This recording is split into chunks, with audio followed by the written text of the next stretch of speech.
Welcome to the Convergent Impact Leadership Podcast, where we explore real stories and strategies to inspire meaningful action and purpose. Whether you're a seasoned leader or just starting out, this podcast is here to help you with intent, build trust, and strengthen relationships in your organization. I'm Eric Savickas, bringing over 30 years of leadership experience from my time as an Army officer, university instructor, and now as a leadership coach to the fire service. Today, I'm honored to have Chief Pete Bradshaw with us. Chief Bradshaw serves as the fire chief for Lafayette Fire Department here in Colorado, bringing a wealth of experience and deep commitment to the fire service. Before stepping into his current role here in 2021, he served as deputy fire chief for the Roaring Fork Fire Authority and previously with Glenwood Springs Fire Department. He spent over 25 years in the fire service. He holds a Bachelor of Science degree in Public Administration and Human Resources and Organizational Development from Colorado State University. He's a graduate of the Executive Fire Officer Program at the National Fire Academy, and he also has a master's degree in Organizational Leadership from Waldorf University. We're going to explore his leadership journey, the challenges he's faced, and how he's approached developing future leaders in the fire service. Chief Bradshaw, welcome to the podcast. Hey, good morning, Eric. Thanks for having me. You've had some great guests on, and I'm hoping to keep the tradition alive. No problem. I am excited to have you here today. So let's start things off like I typically do when I'm talking to others. I'm curious, and I think our listeners are curious, what your leadership journey looks like, or your journey through the fire service. What first drew you to become a firefighter or an EMT, and how did that path lead you to where you are now as fire chief? Sure. I had a great neighbor growing up. He was a retired FBI agent, and he was kind of my stand-in grandfather, if you will. And Dave was fantastic, and so I decided I wanted a career in law enforcement and maybe in federal law enforcement. And then my junior year of high school, I was afforded the opportunity to do a work study, and I picked the fire department in Glenwood Springs, and I fell in love with the vibe. I don't think we used that term back then, but we use it now. I fell in love with the atmosphere and the vibe and the camaraderie, and I was lucky enough to meet Carl Smith, who is my mentor today, even, who retired from Aurora after a full-fledged career there. And he introduced me to the idea that you could do this for a living, and you could get paid to sleep, and people love firefighters. And so I did my EMT my senior year of high school, joined the fire department, and I was just going to do EMS. And a couple great guys at Glenwood Fire, a couple volunteer officers who I still admire and still keep in touch with when I can, were like, you got to come in this acquired structure with us. Boy, that was the end. I was hooked. I went on the professional fire department testing circuit for a few years, as many of us did. And ended up, my first job was working for Chief Morgan at Rifle Fire, and I did some time as a 911 dispatcher and just kind of progressed from there. I would say, I like to tell people I'm an accidental lifelong learner. I wasn't really, I dropped out of college. I went to work at a dispatch center. My dad got sick when I was in my early 30s, and he told me before he passed, he said, you really should finish your college degree, because he had never done that. And that turned into all that stuff on the wall behind me. And so it was a good way to keep myself engaged. I tell my staff today, I was never the firefighter that you are today. I was never that good. I was never that good of a firefighter. I always kind of gravitated toward the leadership side and the intellectual side and processes and programs. And so that just kind of, I just kind of took some opportunities when they came my way, and super happy to be where I'm at, working in the city of Lafayette today. I really like what you said about the vibe. It reminded me of this video that I saw this morning on social media. Now, this particular video was a hockey player, and they were interviewing the hockey player, and I guess he was retiring. And the interviewer asked, "What are you going to miss about playing hockey?" And he said, "The room, being in the room, the camaraderie, the brotherhood, the fellowship, the obviously working hard, but also the jokes and the other things." And that reminded me so much about what you were saying. And probably the vibe can be distilled down to that stuff, being in the room or the station or the bays or what have you. Yeah, it's, working in city government, we work alongside all kinds of different, we have a lot of different businesses inside our business. And so sometimes translating what happens in the fire department or in the police department to the building and planning department or city administration really highlights the differences in our work culture and our work structure. Everyone has an effective program. It's just ours is pretty unique. So I first met you probably, what was it, 2018 when you were deputy chief at Roaring Fork. Yep. How do you see the differences between Roaring Fork and where you are now at Lafayette Fire? And what are some of the takeaways from your time there that you bring to your current department? Sure. When I started at Glenwood Springs in 2000, I assumed I would just retire there. It was my hometown. I went to high school there.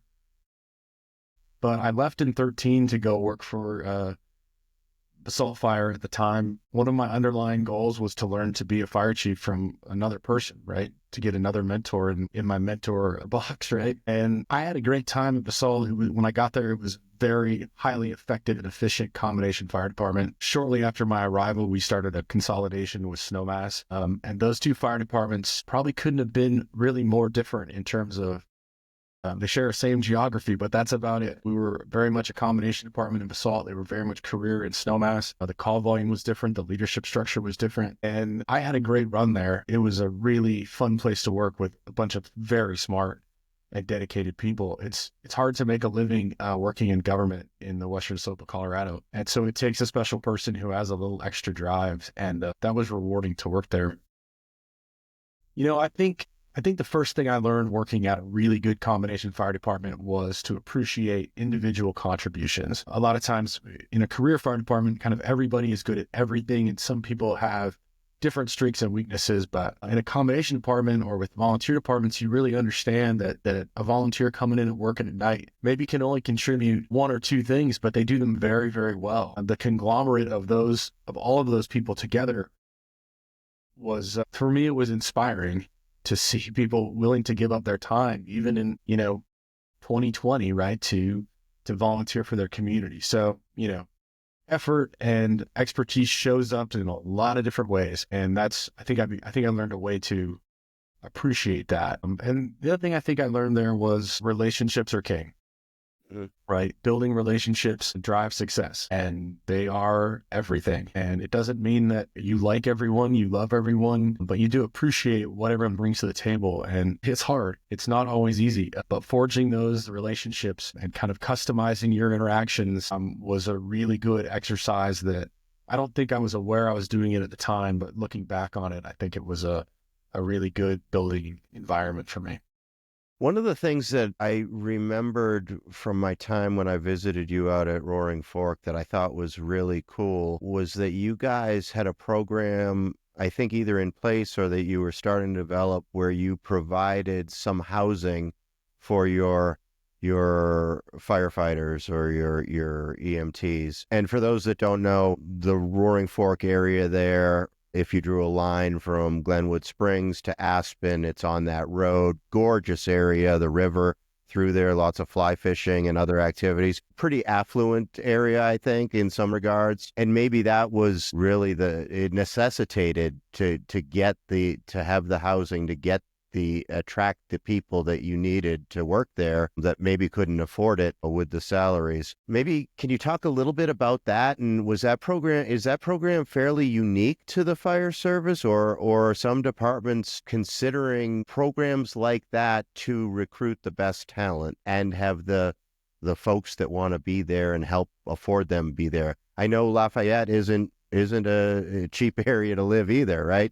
Fairly close to Boulder, and that whole area, Lafayette, Superior, Erie, Boulder, all pretty pricey these days. So have you considered, knowing that it was a successful program in Roaring Fork, maybe considered if you had the bandwidth to do something like that in Lafayette?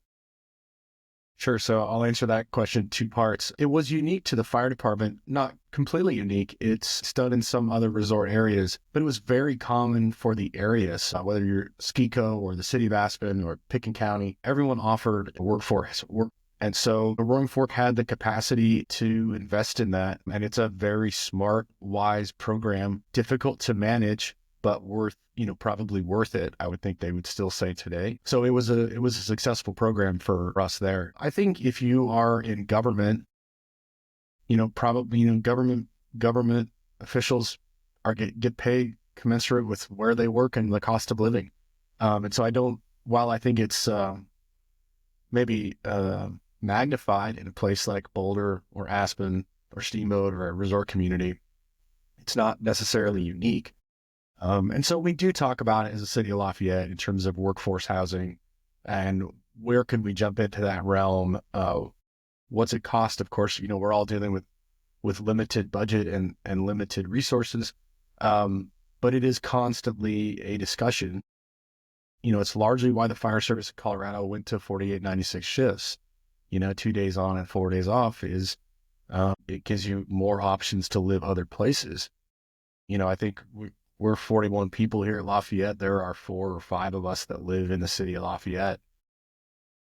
And so it certainly changes from the volunteer, live where you work mentality to come to where you work. And it's different, right? You no longer get the call back immediately, right? People are not down the street when the bell rings, right? Those days are largely over because of the cost of living. So it's interesting. It's not a unique problem, but it's almost overwhelming when you try to solve it. Yeah, no, that's interesting to hear. Certainly, I understand that recruitment and retention is an issue across the fire service, especially in volunteer departments, but I assume combination and career departments as well. So, Pete, every leader faces challenges when they step into a new command. What were some of the biggest hurdles you encountered when taking over as fire chief for Lafayette? Sure. I mean, I was a West Slope guy, and when I interviewed for this position, I remember telling my kids and my wife, unless this is perfect, I'm not going. And again, like through the interview process and talking with the then city manager, it felt really good to me, and I was right about that. Luckily,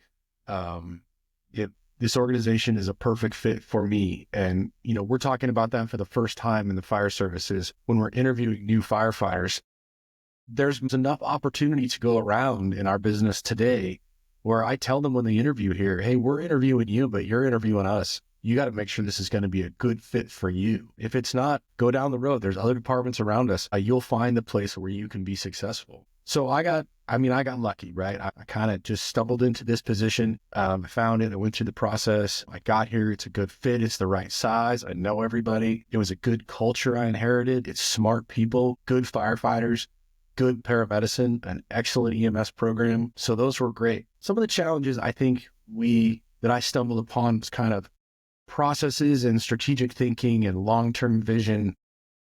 In terms of, we can't just do tomorrow what we did yesterday. We need to be thinking about the long game, whether that's 3 months or 5 months, or, what's our plan to replace $8,000 portable radios, some very small things and some very large things. And so that was one of the things I identified right off was we need to build some processes and we need to build some capacity for strategic thinking and long-term thinking. And we did an internal strategic plan. It was very casual, but it was very insightful. And it got us a chance to kind of think about where we can be thinking long-term and not lose sight of what's important today and tomorrow, right? That's where the rubber meets the road. So, we have been working on that since I got here.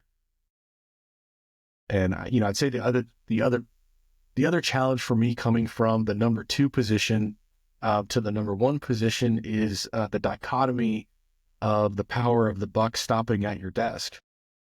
When you're the deputy chief, you can always kind of in your mind, you have a little safety net to say, well, I can always run it by the chief. And I have a boss, right? My city manager is fantastic. She's a great leader. She's a visionary. She's fantastic. But I always like to say I'm in the position now where the buck has to stop here. Sometimes I can get other people to help me with it. And so with that, you get greater influence. But I don't know if this term will resonate, but it's a bit of a forced ownership.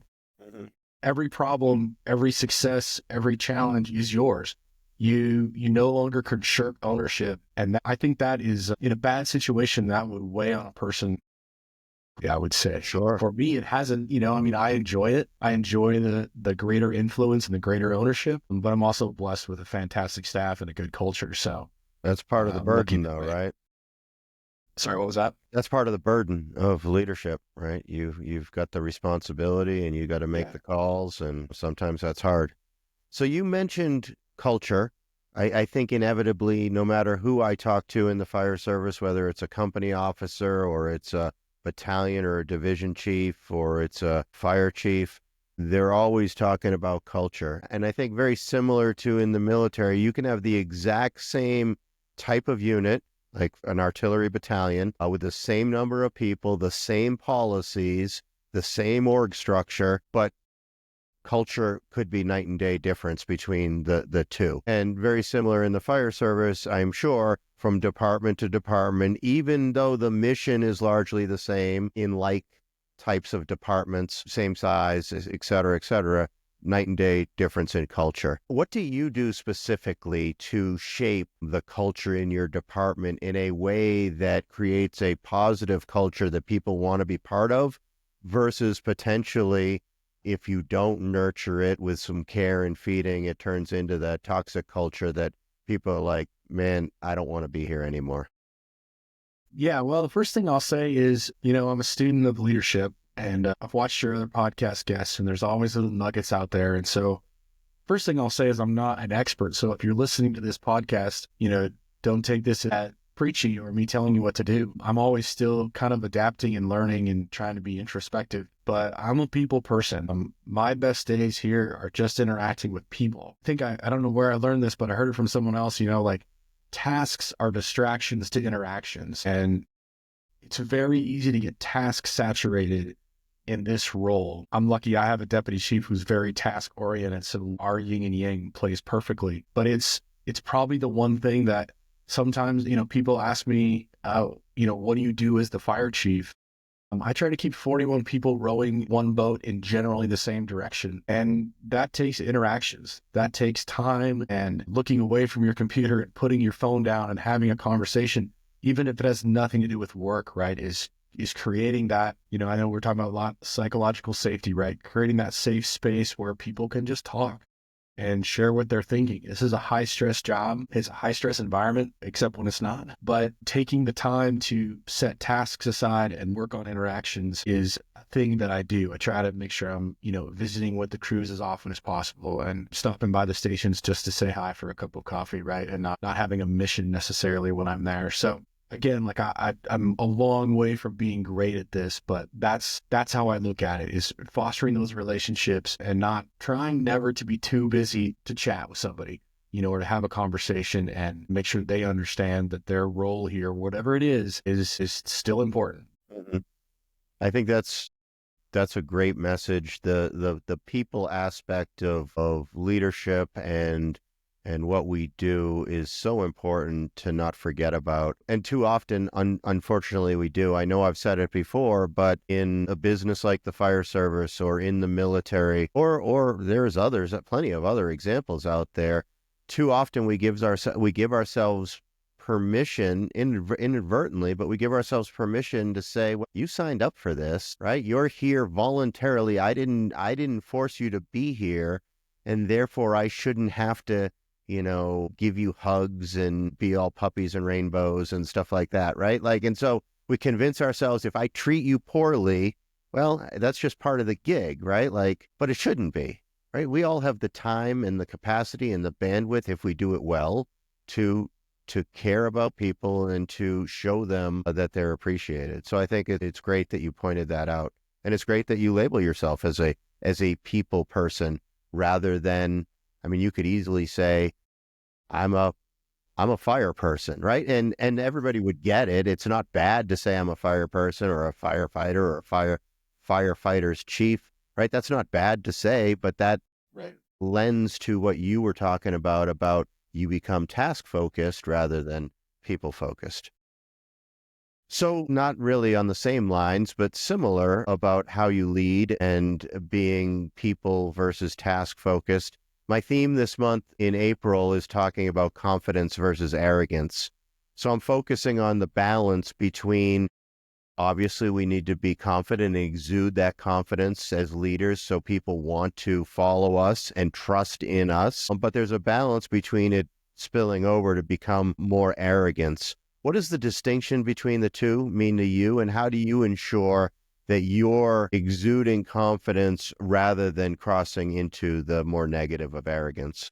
It's a great question, and it is a delicate line in public safety or in the military, I'm sure. I think that I often think of a trauma surgeon in this scenario. If I needed emergency surgery, I would want my surgeon to be confident. And that might come off as cocky or it might come off as arrogant, but I certainly don't want the other thing, which is we'll do our best. I don't know. We'll try to get in there and stop the bleeding. And so in our business, ego and charisma and confidence are not necessarily bad things, but I think your question is, when do they become bad things? And I'm reminded of a phrase, I don't know who said it, or it might be my own tweaking of the words, but I think it's make sure your confidence matches your competence. And if you're really, really good at something, or you are an expert, you have the 10,000 hours invested in that thing, I think in this business, it's okay to be confident and it's okay to be maybe a little cocky about it, because it's probably an extreme operation that you have to do. Now, I will say there is one type of person, and my son would verify this statement, which is there's one type of person that I just cannot get along with, and that is overtly arrogant. And so for me, arrogance is talking about things you don't know about, or prescribing things that you're not familiar with, or stepping out into an area where you are not an expert. But if you're going to be arrogant, which has a nasty connotation in most places, but if arrogance and ego and cockiness are kind of all the same thing, and I'm not sure they are, you got to be sure. And if you're going to be a lieutenant, and if you are not the best hazardous materials technician on the scene, you have to be able to willing to yield to the person who is. But if you are the best hazmat technician on the scene, then be that person and let there be no doubt. So it's an interesting question, Eric. I don't know that I have a great answer for it. I think everyone would say, like, I recognize arrogance when I see it, but I'm not sure I can define it. And I've been in this business long enough to know that there are some people who are really, really good at things, and they're happy to tell you how good they are. And I've become okay with that. I think the part of the challenge is we inadvertently send mixed messages to our junior leaders as they're coming up when we say things like, when you're out in front or you're on scene and you've got to portray that calmness and that confidence so that people will want to follow you. Sometimes that plants a seed in somebody's mind, not to focus on the calm part or the part that allows people to follow you, but to put on this persona that isn't true to themselves, that isn't authentic, right? And often, and maybe you even hear somebody say, well, fake it till you make it. Well, that's such a poor thing to say. And I get it, right? Like sometimes people need that little boost, the kick in the pants. Like if they're not feel good about doing something, they need to like maybe just pretend that they have the confidence and get through it. But when you say fake it till you make it, as somebody to be a leader, well, they're, again, putting on this different persona of what they think the ideal fire leader looks like or the ideal chief looks like. And I think that's always a recipe for disaster, because you're no longer being yourself, you're being somebody else. You're being what you think the prototype is based on what you read in a book or saw on a podcast or were taught in an academy or a course somewhere. And I don't know if that's good. And that leads to potential confidence, because ultimately, and I'm not trying to get all meta and zen here, but ultimately that arrogance probably isn't somebody that really is that truly, but they're portraying it that way for a reason. Maybe they have their own shortfalls that they're trying to cover for, or maybe they have imposter syndrome or something else, right? But rarely, I think it's more of a symptom of something, but it still isn't good for the crews, right? Yeah, I don't think an arrogant person is going to thrive on collaborative relationships and having people, kind of love them, right, as leaders. It's probably not going to work out. So it's a hard question to answer. I think some of the best phrases out there are, how might we, right? And what do you think? I get calls from battalion chiefs on occasion. Hey, chief, this is a situation. What should I do? And I might say, well, here's what I was thinking. What do you think? right? How might we get to the same spot in the same place? And again, like I could talk about my staff all day. I'm very lucky. I have very competent people, and they're all willing to say, hey, I need some counsel and advice. I need to run this by somebody else. And I'll just say one other thing. I think a culture will self-correct for arrogance. I don't think it would be allowed in a good, healthy, positive culture. I'm sure there are pockets of arrogance in every fire department, and mine, I'm sure, included in that. But I would think the culture here would kind of self-correct for, some, at least I would think so. I don't think, I think of arrogant as a negative connotation, and yet it's hard to define. So it's a difficult question, but when you see it, but I don't know. One way I heard it described was if you have that trust bank, that bank account, confidence adds to that account, whereas arrogance deducts from that account in the eyes of your people. So I think that's well said. Cool.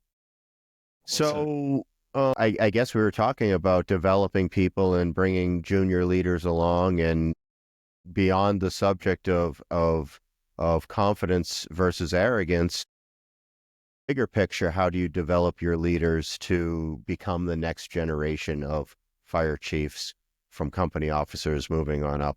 Boy, it takes a village, not to sound cheesy, but it takes a village to raise kind of that first maneuver from being the senior tactical person to being the junior leadership individual. If we can kind of think of it that way, there's so much life experience inside a fire department, so many varied, we talk about diversity. There's so many facets to a diverse fire department. So when you're taking that step from strategy tactics to leadership, that's a continuum, not an if-then statement. But so what I'm trying to do is instill confidence that it's okay. And you and I have talked about this. How does a leader say it's okay to fail? It's okay to make a mistake. When I promoted 2 acting battalion chiefs, I told them both, I expect mistakes. I expect you to fail a few times, because otherwise I feel like you're just playing it safe. But it's what you do with that failure that's important. But, as you and I have talked, that's easy to say, and I think hard to believe as a follower. Right. I'm not sure I would have bought that from my captain when I was a brand new lieutenant. If he'd have said, hey, it's okay if you fail. I don't know that I would have put myself out there in that position. So that's hard to create that safe space for that. Yeah. And I didn't mean to categorize it necessarily as just company officer to battalion chief and higher level chief positions. It could very well be firefighters that you're developing to take more responsibility on as engineers, and from engineers to consider the next step into company leadership. More specifically, though, Pete, do you at Lafayette Fire have any kind of a leadership development or soft skill? I don't really like the term soft skill, but you understand, right? Non-tactical and technical stuff. Do you have any kind of a program where for your people you say, I would like you to do X, or have this educational component, or pursue these certifications beyond just the fire certifications? I want you to maybe look at something in public speaking or communication or some other thing. Like, do you have, I know a lot of departments unfortunately just rely on mentorship and figuring that their people will see enough by the time they get in position that they'll get it, but that often comes with risk. Do you have anything specific that you do with your leadership roadmap? I wouldn't say they're specific. I will say that we're a little unique in that our promotional opportunities include some sort of leadership education. So in order to test for lieutenant, you have to demonstrate that you've taken made some sort of effort in that sphere. I don't nail it down to this class or that class. We promote a few programs regionally that we believe in. We do not say, well, just because you've been here long enough, you can be promoted, right? You have to do these things. And I think the way we do it internally is, I have this vision of a bottom-driven fire department, but at the moment I'm in that transition. At the moment, I'm trying to really focus on right-level decision-making, which is, if you have a huge stake in this decision, you should have been at the table when we made the decision. And hopefully that gives people just a window into the next level, right? Of a window into how the battalion chief had to think that through, a window into how I had to think that through, how my deputy had to think that through. And so we're trying to expose people to that next level when they're ready, when they want to look at that. And I think it's working. I got an email last night from an engineer saying, hey, the following people have been selected for this significant training program, right? He's been empowered to take that program and run with it. It's probably a little unique at his level, but that's where his passion is. And he's learning the ins and outs of kind of higher level decision making. And it's not without imperfections, but there's been no disasters. Nice. As we wind down here, I got two kind of quick hit questions for you to wrap it up. Is there a moment in your past, as you look past over your course of your career, that really stands out as something that shaped your current state of how you see leadership? Yeah, it is maybe the smallest of events, but it is huge in my mind. Those are the best ones, though. The ones that you don't, those are the best ones. The ones that you never would think, this is going to be the thing that causes me to change my mindset. Yeah, I was working in Glowing Springs. I was a lieutenant on an engine ambulance. We went to pick up an unhoused individual. It was 2 a.m. It was a beautiful July night in my mind. And I was a crankball. And a friend of mine who was a police sergeant at the time, we got this gentleman loaded up in the ambulance. And she said, what is your problem? Like, it is beautiful out here. You just got woken up for the first time tonight. Why are you so full of piss and vinegar? And I thought to myself, like, man, she noticed that. I can only imagine what my crew noticed. And so as I continue to think back on that moment, I think, man, I'm so glad Amy said something, right? And so to me, it's just like when you look at it in the big picture, in the context you have now and all the tools you've gained, you're like, how obvious was that I was being just, my bad attitude was the winner that night. You know, what a horrible message. I'm going to put you back in Glenwood, young Pete Bradshaw back there. If you look back in hindsight, what advice would you give yourself as you're considering becoming an officer in the fire service? And I guess you could take it in a different context. If one of your guys or gals now at Lafayette Fire happened to catch you walking through the bay and said, hey, Chief, you know, I'm an engineer right now or a paramedic, and I'm looking at taking the next step, but I don't know if it's right for me. What advice do you have for folks thinking about becoming an officer in the fire service? I have 2 answers. The first one is you'll never be ready, right? So don't wait for you to be the perfect lieutenant on day one. It will never come. You will never be ready enough to say, I am the best choice for this position, right? Let your peers, let your supervisors encourage you to say, yeah, I'm ready to take this step and try some stuff. And the second thing I'll say is our business is very good at the more you do wrong. The people who are involved in everything make more mistakes. And the people who are sitting on the sidelines, maybe less involved in the mission, they really never seem to get in trouble. They never really seem to do anything wrong because they don't do anything. And so my advice from my personal side is like, you're going to do things wrong, and that is how you're going to get better. But if you don't put yourself out there, you'll never know. You will never progress. So it's okay. It's hard at the moment. But you will look back on those moments and say, man, I thought they were picking on me, but no, I was actually learning stuff. I was actually getting better. They were actually encouraging me. And it's a funny place to work again, but those are my 2 pieces of advice. Awesome. I love it. Well, that brings us to the end of our time here today. Pete, I know you've got a department to run and a busy schedule, but thank you so much for taking the time to share your insights and leadership lessons with us today. Clearly, your passion shows through. Clearly, as you mentioned, your willingness as a leader to focus on the people side rather than getting task saturated showed through. And I appreciate that. And I know your department does as well.